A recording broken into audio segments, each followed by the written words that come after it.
आप्पी पाटील यांचा चंदगड तालुक्यात प्रचाराचा झंझावात।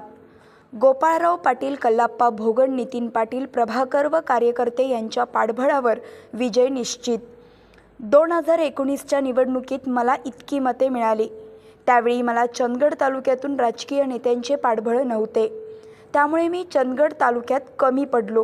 पण मला यावेळी गोपाळराव पाटील, कल्लाप्पा भोगण, प्रभाकर खांडेकर या दिग्गज नेत्यांचे पाठबळ मिळाले आहे।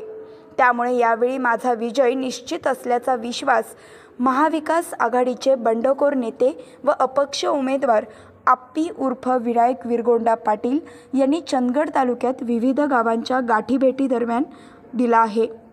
महाविकास आघाडीत काँग्रेस पक्षाची ताकद मोठी असताना मर्जीतील उमेदवार निवडल्याने महाविकास आघाडीत फूट पडली।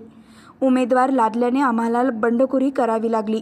हे बंड महाविकास आघाडीच्या विरोधात नाही तर महायुतीला शमवण्यासाठी केले असल्याचे सांगितले। तर उमेदवार लादून महाविकास आघाडीच्या नेत्यांनी चूक केली असल्याचेही त्यांनी सांगितले।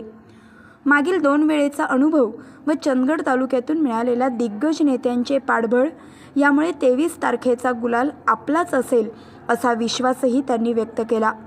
गावागावात प्रचार यंत्रणा पोहोचली असून सगळीकडे आप्पी पाटील यांच्या प्रचाराचा झंझावात पाहायला मिळत आहे।